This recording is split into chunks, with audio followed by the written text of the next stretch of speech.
Hello and welcome to the Eamon on Track show, episode 16. Today I have brought on my guest, Jeff. Yeah, there. Okay. All right. Hey. And we are here to talk about what is one of the most popular albums, basically ever, Fleetwood Mac's Rumors. Yes. So, the main reason I wanted to talk about this album, as one I suggested when we were talking, is that it's just very popular, and I think it's a very interesting album to talk about. I feel like this album, it's almost mythical in a sense. The story, the band and everything. Yeah.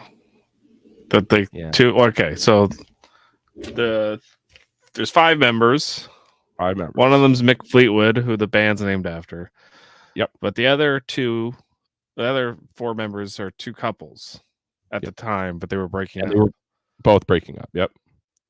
Yeah. So and that was John McVie and Christine McVie, which here, and then you have Lindsey Buckingham and Stevie Nicks, who were also breaking up at the time. So yeah, and all the songs kind of have like a breakup kind of vibe to them. A lot of pain, but a lot of love, and the music really all kind of came together for them at that time. And Fleetwood Mac wasn't the original lineup. It was they were kind of like a blues band in London during the late 60s with Mick Fleetwood and John weird McVie. Thing too is that they're very bluesy. I've listened to their first album, and starting with they actually had a second self-titled, which was the album before this, and that was when they kind of reinvented themselves, from what I understand. Well, that's when they brought Lindsey and Stevie in. Yeah, that makes sense. Right. Yeah, more of a so there's like a famous story of Mick Fleetwood like meeting Lindsey Buckingham at Sound City. Have you ever seen that documentary before, Eamon? No, I haven't. You should check it out. I think it's on Netflix. It's called Sound City. Interesting. It's about a recording studio like in LA where like lots of bands recorded, like Tom Petty and like Lindsey and Stevie Nicks recorded their duo album before feeling back there. Okay. They love Rick Springfield. There's lots of different like acts that recorded their new young. And so that's where Mick Fleetwood met Lindsey Buckingham, and he needed a guitar player for Fleetwood Mac at the time. And he said, well, I'm not coming unless Stevie's coming. And that's kind of how the band formed this iteration. Yeah. To be fair, we're going to talk about this later, but I think that was a great decision to have them bring Stevie Nicks on. Well, yeah. So, yeah, it worked out for them, yeah. Now, let's talk about this cover, this weird cover. This is like... this is not a cover you would think would be exactly marketable, I feel like. Yeah, it's kind of... Okay, so he's holding a crystal ball. Yeah. Right? And in the crystal ball is their first album. Oh, okay. Have you noticed that before? Yeah, it's the image of their first very album. Hard to see. Yeah. And then I don't know why it's... I mean, I've never looked it up, like why Fleetwood and Stevie Nicks on the cover. I don't know why they're doing this like ballet thing or whatever they're doing. Why he's standing on that little stool. I don't know why he has these testicles attached to his pants. Right. The balls are... we should look it up. From what I understand, that's a great idea. But from what I understand, he basically just found them somewhere, and he was literally like, he was literally like, I want to use this, if I remember correctly. The balls or whatever? Let's see here. I'm trying to find the artwork here. No, not there.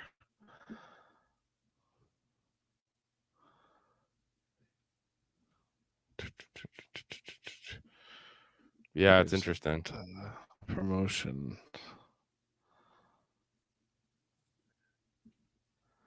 I don't see much here with the album cover.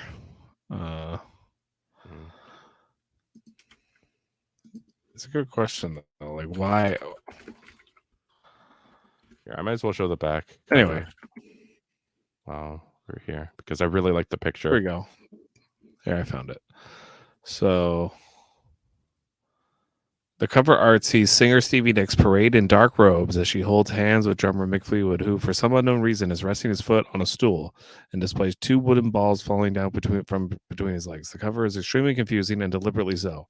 The whole situation that the band found themselves in at this point was equally bizarre. The question remains, what does it all mean?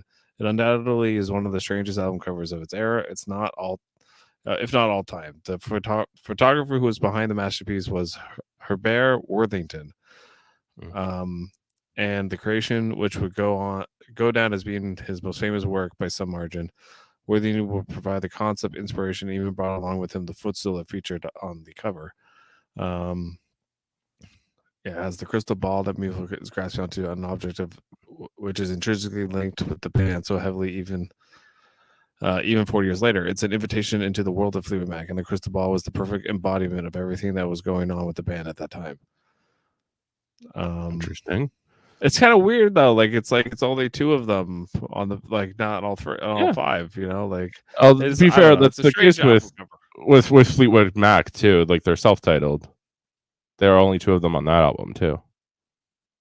Yeah, it's like it's Mick Fleetwood and I believe. I forget. I actually don't know who the other one is, but it's one of the other 2 guys. I just love this back cover, by the way. You got over here. He looks like Rasputin, almost. I don't know. That always made me laugh. Yeah. Oh yeah, Mick Fleetwood.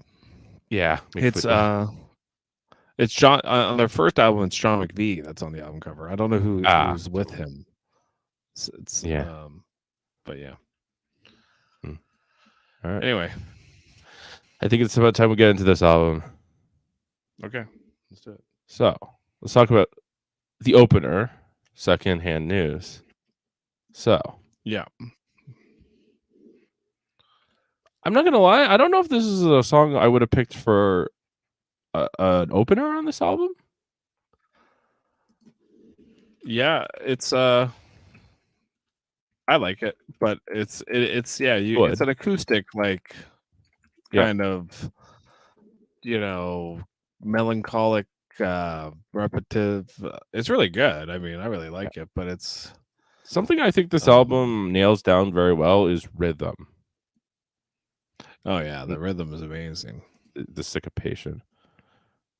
I mean, well, yeah, you have kind of like I think what made Fleetwood Mac so good is you have Lindsey Buckingham and Stevie Nicks that were like this duo that were coming into their own, and then you had like this other band that was like a blues band that was like a really good backing rhythm band that basically needed 2 frontmen.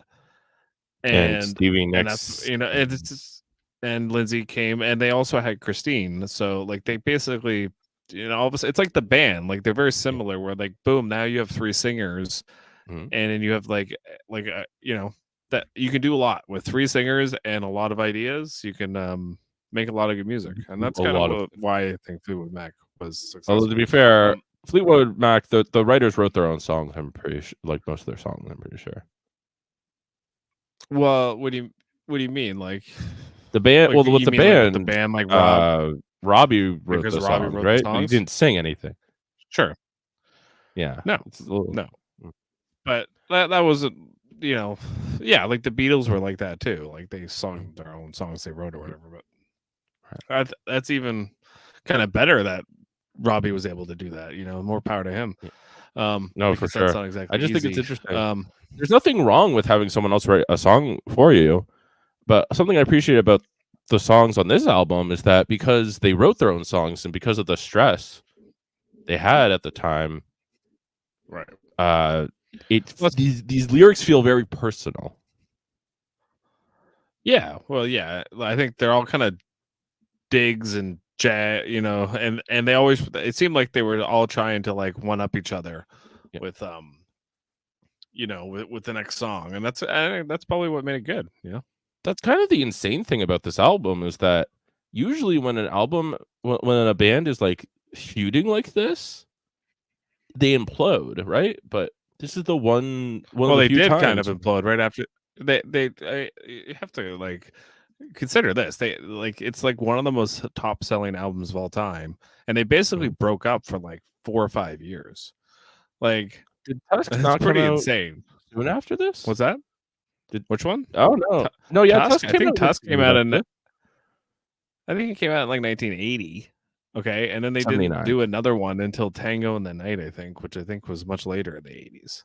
You Okay. know, like, well, usually, like, like for instance, when Pink Floyd came out with Dark Side, they made like 4 more albums before like 80. That was 73. But I think you get my point. Like, Sure. you usually when you have the top selling album ever, you usually bust out a bunch more albums after that.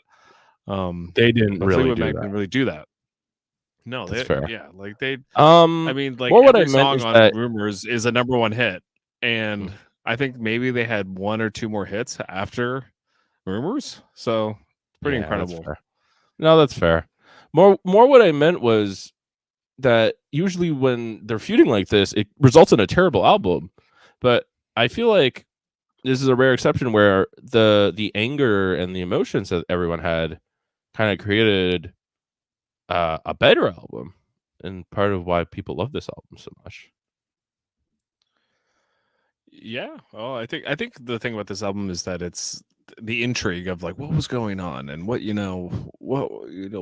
they mean in that lyric, and that's Very kind of what similar with Secondhand Beatles, News. That's for kind of sure. why it starts the album, because it's all like what's Secondhand News? It's like learning something secondhand, right? And that's what Rumors are, like they're not, like that's kind of like this song almost could be called Rumors. It's the same Although idea. I will point out that this song does not always start the album out. What do you mean? When does it not? Just a second. I have to reload the page. It was listed here. Yeah. Some cassettes switch the position of this song, and I Don't Want to Know. Oh, well, yeah, I don't consider this, a cassette. I mean, okay. I know, it's just interesting that they made that change.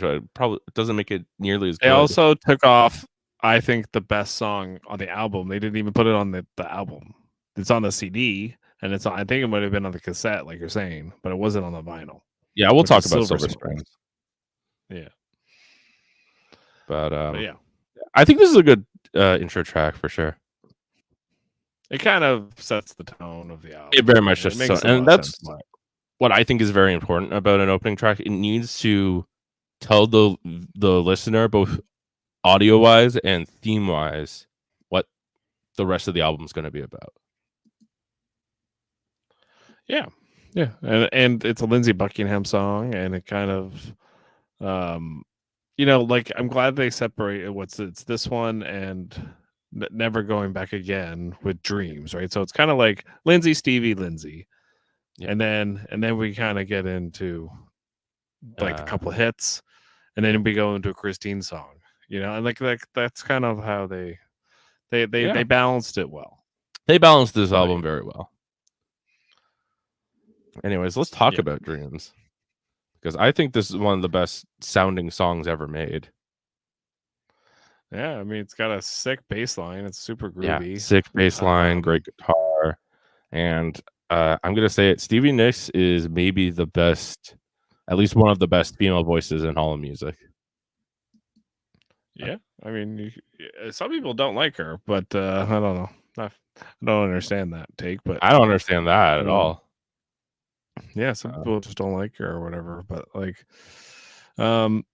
yeah, no, she's definitely a cool chick. Definitely a great song. Very moody album, or sorry, a very moody song, very atmospheric.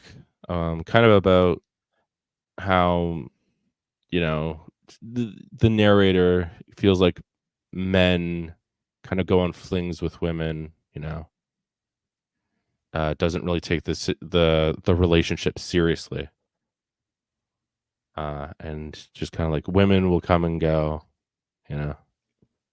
Yeah. So have you ever heard like the story of like how she wrote this song and stuff?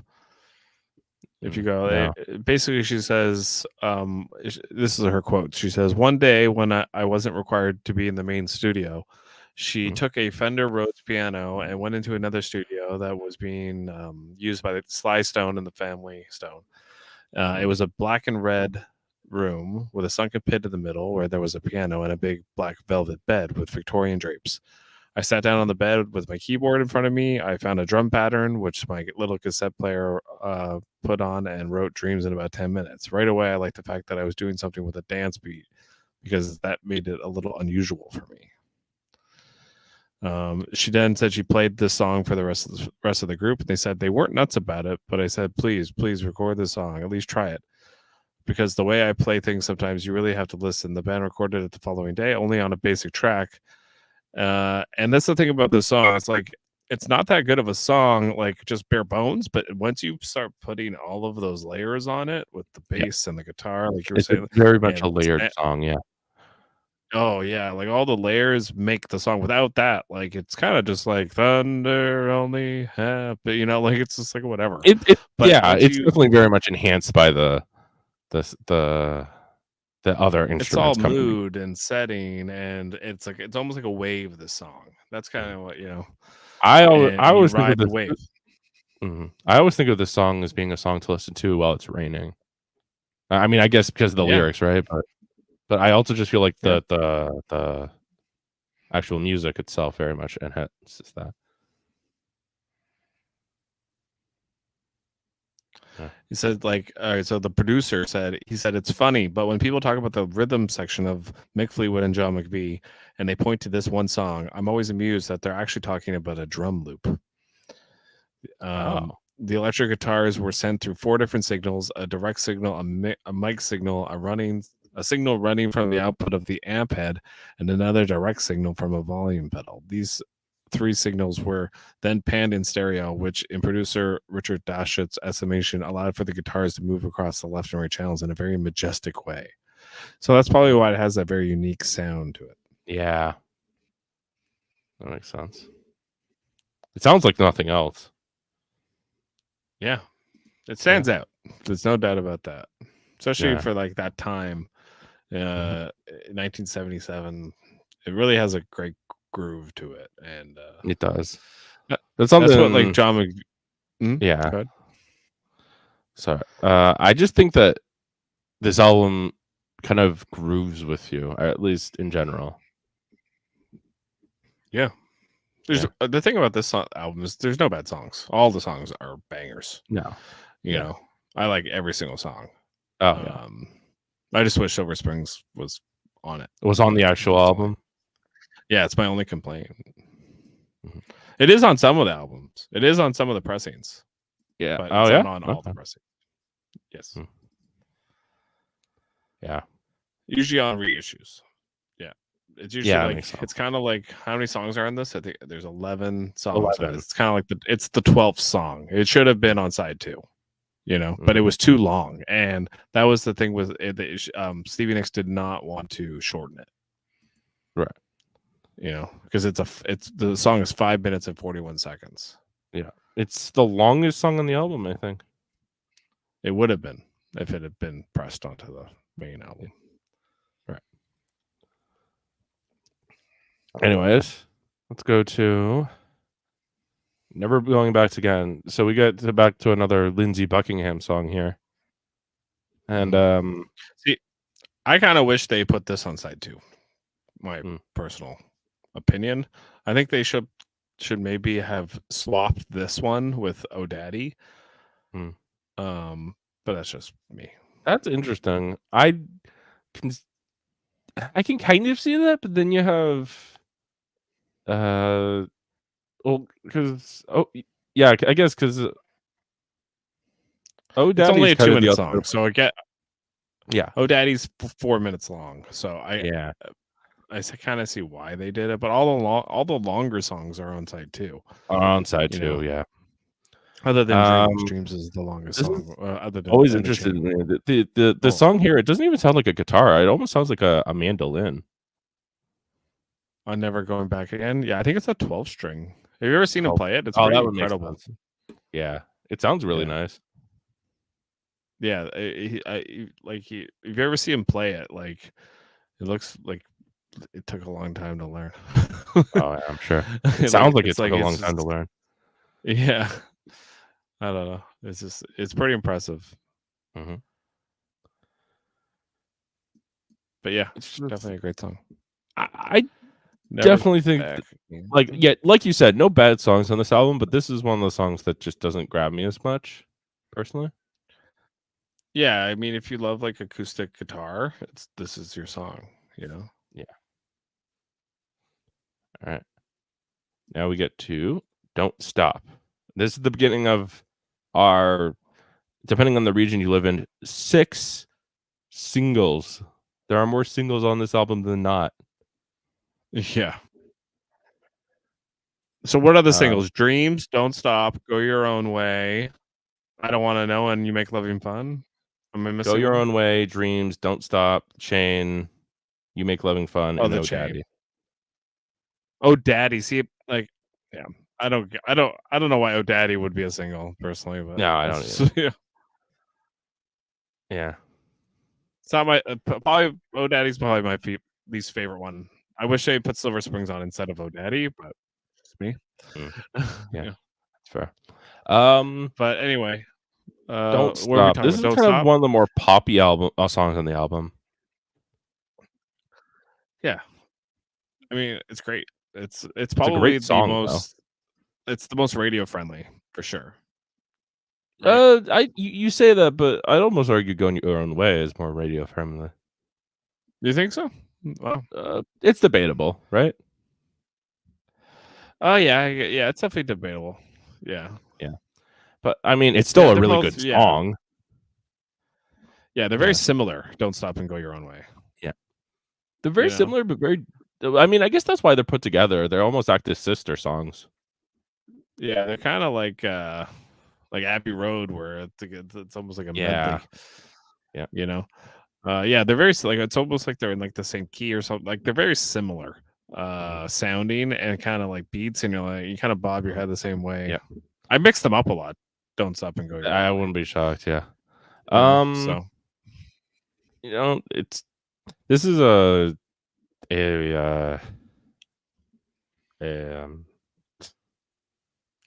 it'll be here better than before. Yesterday's gone. Right? I always thought Don't Stop was Buckingham. But really, I always thought it was Buckingham too. Is it not? But it's Christine. Well, Christine does the lead vocals apparently, with Buckingham also helping. I don't know. It sounds like she does the chorus. That's right. She does the chorus. Oh, and he does all like the verse stuff. Oh, sorry. We're talking about Go Your Own Way now. I was just talking about Don't Stop. Oh, okay. Sorry.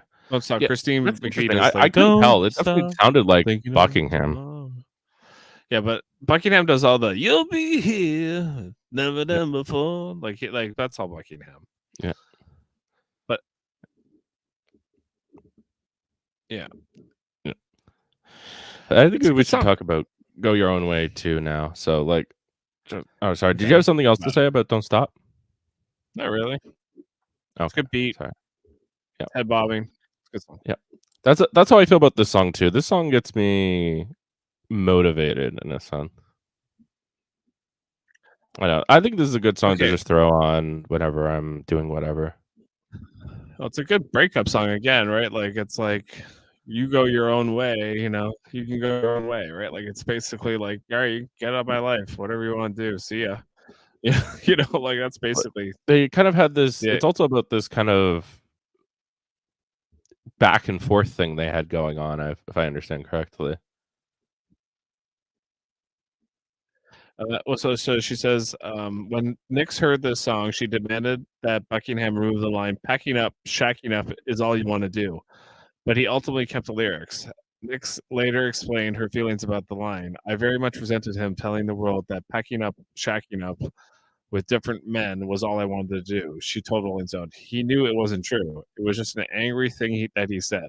Every time those words would come on stage, I wanted to go over and kill him. He knew it.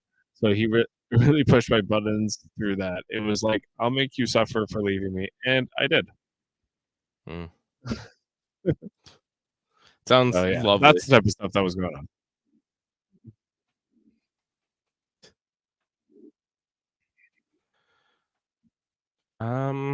I mean, yeah, it's a really good song about the breakup. I like Don't Stop better. I don't know. It's hard to say but much about these two songs compared to the others. They're definitely less complex. yes, they're a lot more poppy, a lot more like again radio friendly. This is a very poppy album, to be fair. It is. Yeah. But now we go to Songbird, and this closes side one of the album. I think that this is a really good song. It's just this little kind of quiet, humble piano ballad. Songbird. Yeah, it's gorgeous. Yeah. It's the one song that's not like any of the other songs on the album for me. Pretty much. It's really gorgeous, really beautiful. It's great. I love it. Yeah.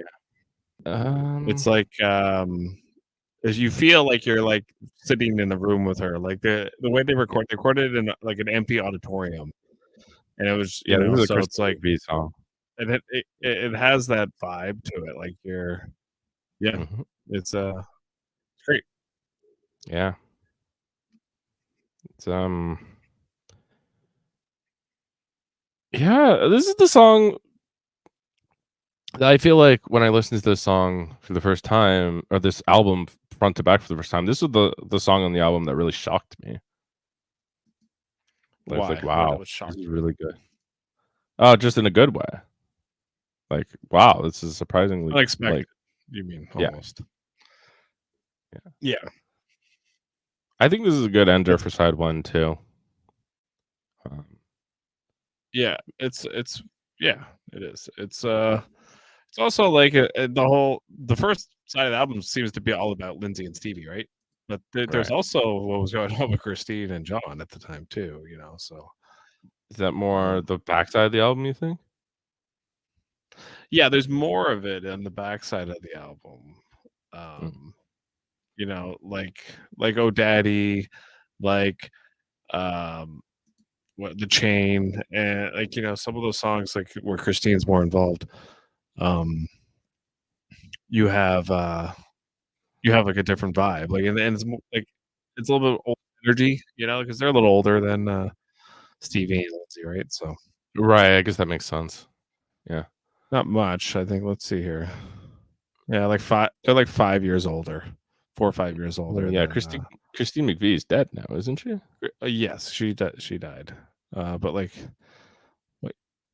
yeah. So actually, she's very Stevie's very similar age to Mick Fleetwood. I didn't realize that, but Christine is older by about 5 years, and then John McVie, yeah, he's a 45. So yeah, he's like 3 years older. So actually, I was wrong. I thought they were a little bit older. They're not as old as you think. Pretty contemporary. Hello. Oh my God, we're on Eamon's podcast. How did we get here?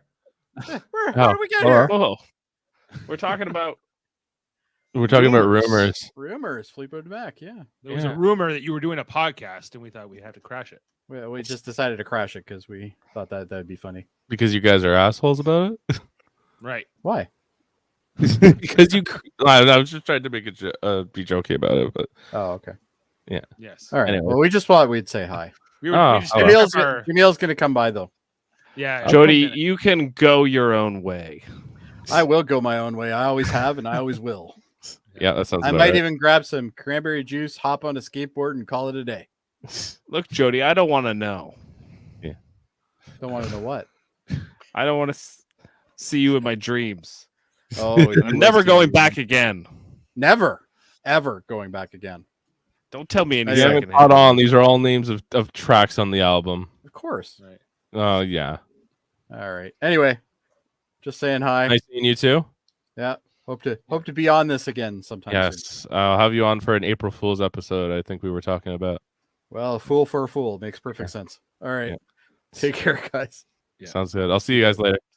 I'm not gonna stay too long either. Although I will say, I think Fleetwood Mac was one of Mom's favorites, right, Jeff? I don't know if Rumors yeah. specifically was, but Yeah. she always went on about Fleetwood She Mac, loved it. and she was cooler than Dad because she liked real rock and roll. I wouldn't call like Fleetwood Mac real rock and roll. You wouldn't call it real rock and roll It's like soft rock. It's not compared to what rock. Chief Real listens rock. to, though. It was real rock and roll in the 70s. That's fair. Chief wouldn't listen to it if it's not country. Back in those days, Chief wasn't listening to much country. He was listening to more like, I don't know, Neil Kenny Diamond, Rogers. I feel like that's what Neil country Diamond. was at its peak. REO Speedwagon. Yeah, he loved REO. REO, maybe Queen. Queen? Yeah. Dad was like Adam Sandler and Billy Madison when he shows up to high school and he's got the REO Speedwagon shirt on and he's pretending to be be Right. That was Like, that. look at this. And he like leans against the car in that. Yeah. But yeah. I am a fan. Okay, I'll let you guys get back to your stuff. But All right, excellent. good stuff. Chris Murphy likes this too. He says, fantastic album. Top album, 5 all time. So Yeah, maybe I should have got Chris Murphy for the album. See it. Yep, see it. Right, It's yeah. So back to Songbird. It's just a nice piano ballad. I don't really know how to describe it other than honestly, Well, it's like kind of it almost it's like a makes me feel like soft. I'm sitting in front of Christine McVie playing this. Yeah, I mean, like that's kind of like you feel like you're in like this, which it was. It was recorded in a big auditorium, and you feel like you're sitting there watching her alone in this auditorium. And the way they recorded it was very clever, because it gives it like again that ambiance. So what they did was they placed 15 different microphones around the whole auditorium to capture all the different like acoustics of the auditorium. And That would explain why it's so huge. Yeah, so it went into the next morning due to the difficulty of recording the song live in one take. Lindsey Buckingham strummed an acoustic guitar off stage to keep the tempo, just to help Christine out, basically. And so like they recorded this like it says March 3rd, 1976. So they know like literally the exact day it was recorded. And it was like when she got to this auditorium, what they did was they placed like flowers all over her piano and shot 3 lights onto the flowers so that when she like sat at the piano, she would be looking at the flowers while she sang the song, basically. So it kind of makes you think of that. So it's nice. Interesting. Yeah, I definitely think visuals affects the way not only you hear music, but also the way you play it. And so yeah, that's interesting. Yeah. Anyways, I think we should move on to The Chain, which starts side 2 and genuinely is just amazing. Chain's cool. This is one of my favorite songs on the album. I love the bass. The bass is really good. The guitar is really good. I like how it's slow. It's kind of building up. It's almost like their rage, like their anger at one another. I feel like this is the only song on the that Fleetwood Mac ever that all 5 members of the band wrote, which is interesting. And I think that shows because they kind of pulled together to make this work. But it starts with a slow build of tension, and it kind of starts getting bigger and bigger as the verses go by, and then it kind of all releases in that solo at the end. And I think it's a pretty good way of just describing the frustration that everyone feels personally. Yeah.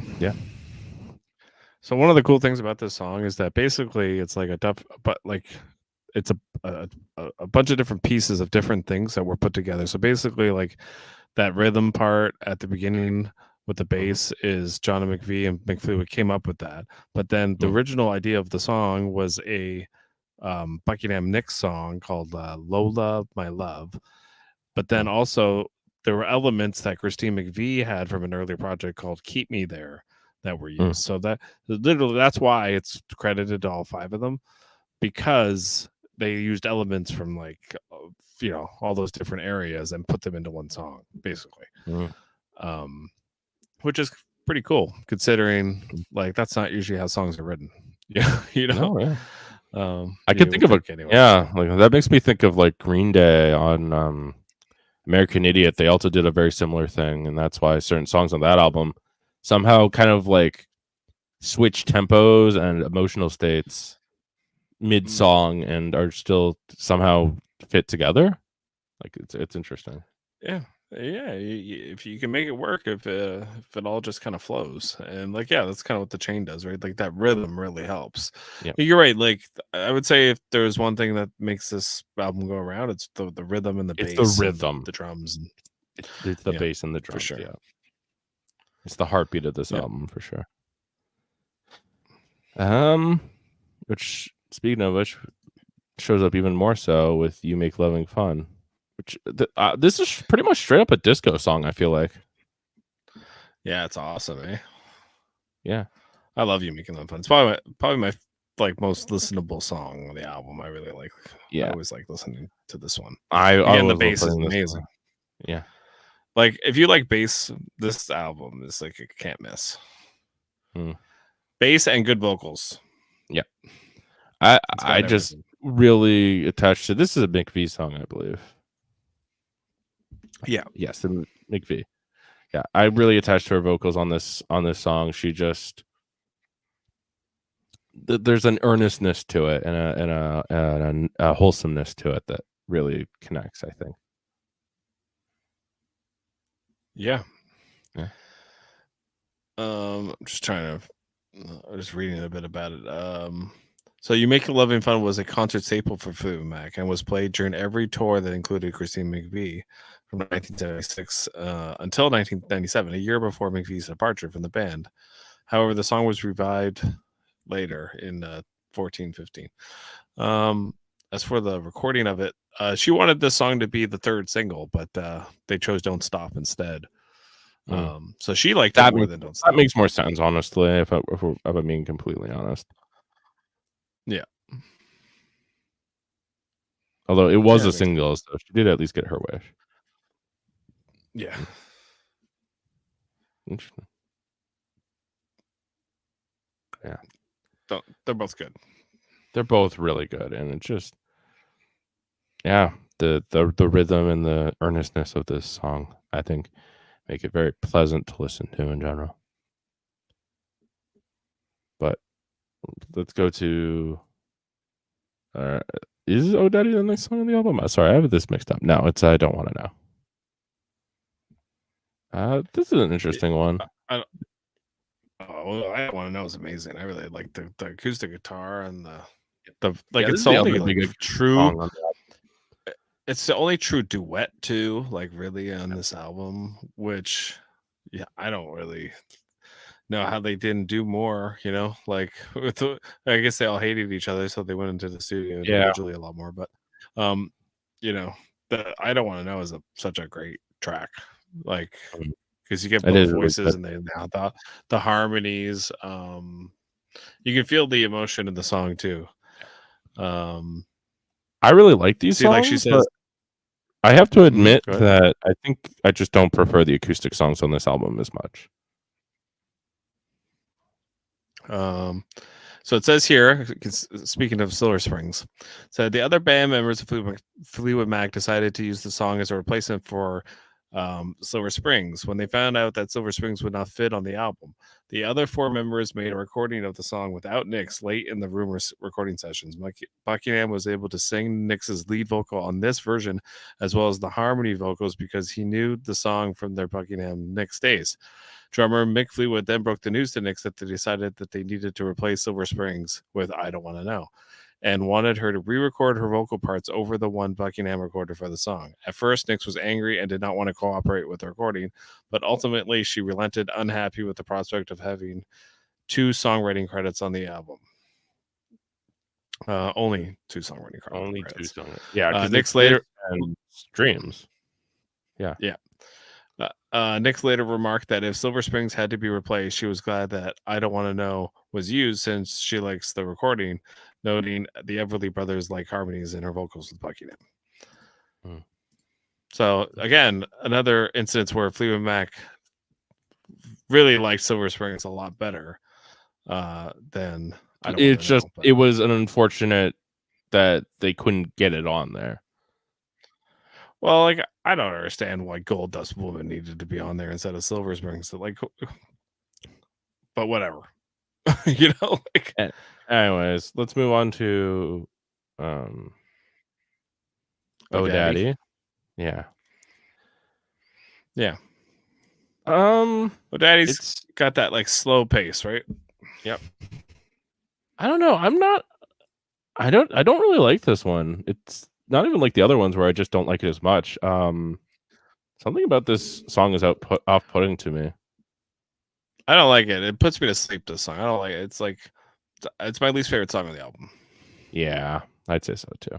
I don't really think it should be on there, you know. But that's just me, you know. It's But just kind of apparently Mick Fleetwood boring. loved It doesn't really work with the rest of the album.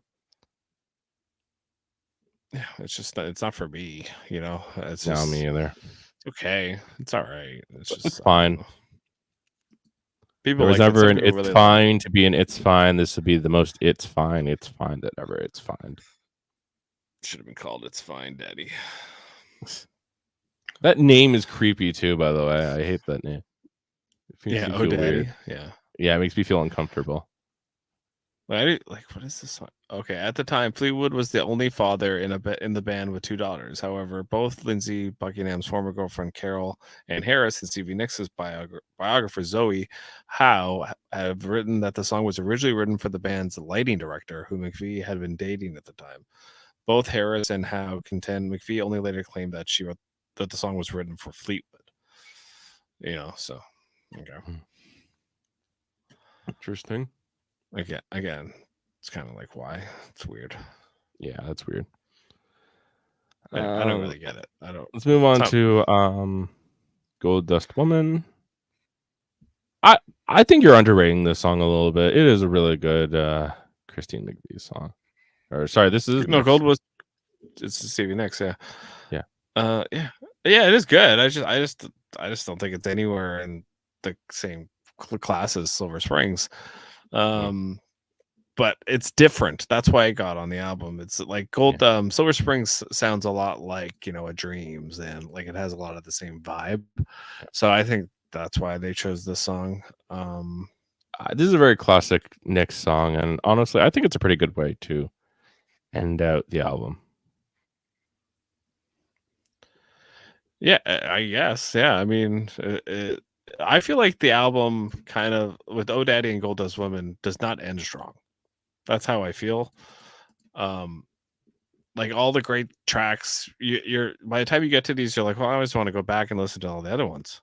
You know what I mean? Like I feel that way with Oh Daddy, not so much with this one. I think this one is really good, is pretty good, and it can work. It is good. I'm not saying it's a bad song. I don't think it should be the last song on the album with all these bangers. Yeah, you know, it's just me. Especially but, the song is so long. That's probably why they put it there though, because like they don't. They're like, but the back half of the album is already a lot longer than the front half. Yeah. So we got 4, 8, and then it's like 12. Do you want to talk about Silver Springs already, since you seem very eager about it? Yeah, it's the best song. It's pretty amazing, to be fair. It's one of Stevie Nicks' best songs. Said, I wrote Silver Springs about Lindsay. We were in Maryland somewhere, driving under a freeway sign that said Silver Springs, Maryland, and I loved the name. Silver Springs sounded like a pretty fabulous place to me, and you could be my Silver Springs. That's just a whole symbolic thing of what you could have been to me.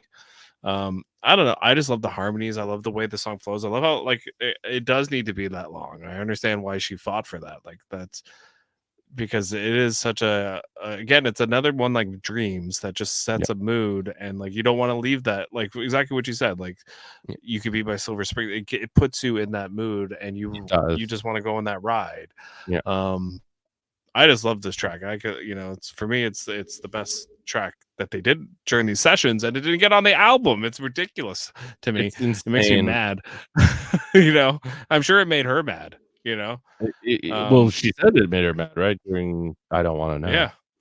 Yeah. Yeah. And I Don't Want to Know is a good song, but I don't think it's and I still think I Don't Want to Know should have been on the album, but I just don't. Maybe O'Daddy. I think I think I agree with you though that Oh Daddy should have been taken off. Yeah, that should have been the one, But anyway, because they already had Songbird, they didn't need another slow droll song, like they already had the beautiful Songbird on there. Yeah. I don't know. I don't know. I can see what you mean. I didn't make the album. It off sold. It made millions of dollars. So obviously I'm wrong, But it's just the way I look at it. Anyways, let's go for favorite, least favorite track. So I'll go for favorite first. I think I'm gonna go with The Chain. It's a very iconic song for a reason. I don't know. It's special. It's a song that's very special. There's not really a song I know that sounds quite like it. Yeah. The Chain's great. Like it's not the one I expected you to pick, but I'm not surprised that you did because the bass is so good and it just like it picks up with the voices. And it builds up and it builds up and it's really good. So I get why you picked it.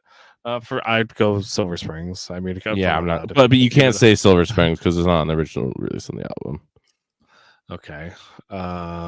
Then I would say You Make Loving Fun would be my favorite. Yeah, that's a respectable decision too. That was one of the ones I was debating on. Yeah, again, another song with the bass where it's just like amazing. Like so, can't beat it. Those are like the two ones I listen to the most on this album is You Make It Loving Fun and Silver Springs. Yeah. They're just like they're my two favorites. I kind of go back and forth because you Make Loving Fun's more like the upbeat one. Yeah. Everyone's heard Don't Stop and Go Your Own Way a bajillion times. That's fair. Yeah, that's what I think. Yeah, it's a Dreams as well as I really like Dreams and I could listen to it over and over and over. It's really good. It's just like again you get fatigue. You just get like, all right, I want to listen to a different one. Yeah, I can understand that. But I think we both agree that Oh Daddy was the worst song on the album. Yeah, I would say so. It's Oh Daddy or Goldust Woman for me. I will agree though, Oh Daddy. Yeah. It's the one I would skip the most for sure. I'd much rather listen to Goldust Woman than Oh Daddy. Yeah, absolutely. All right, ranking time. As for musically, I'm giving this a 8 out of 10. It's got some really great songs on there. There are just a couple songs, especially near the end, that kind of hold it down from like a 9 or a 10 for me. So wait, so there's how many songs are on the album? 11. You said? And 2 of them aren't very good. Yeah, I would say. I don't like them. I wouldn't say they're not very good, but I just don't like them. So I would give it like an 8.5. Okay. Perfect score for like 8 of them, and then like a half point for the others. Yeah, that's respectable. 2 to 3, type thing. I'll give lyrics also an 8. They're very personal and very good. Just very solid in general. I can give the lyrics like a 7. I don't think some of the Stevie stuff is amazing. They're good, but they're love songs. They're breakup love songs. Yeah, that's fair, I guess. Pacing, I'm probably gonna give like a 7. It's a quick pace, but there are definitely some changes I would have made to the pacing. Yeah, the pacing's like a 9 for me. I just don't like the way they ended the album. That's fair. Visually, I mean, I think I'm gonna give it a 9. It's one of the most iconic album covers of all time, and for a good reason. Yeah, visuals 9. I agree with you. 9 is a good score. You know it right away when you see it. Production, I'm gonna have to give it 10. It's recorded beautifully. Everything's mixed amazingly. Yeah, 9.5. That's understandable. Why a 9.5?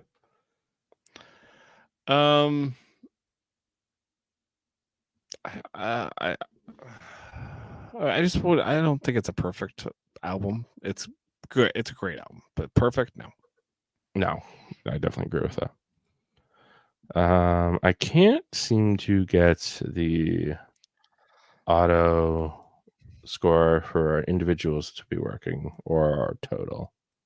So that's kind of annoying.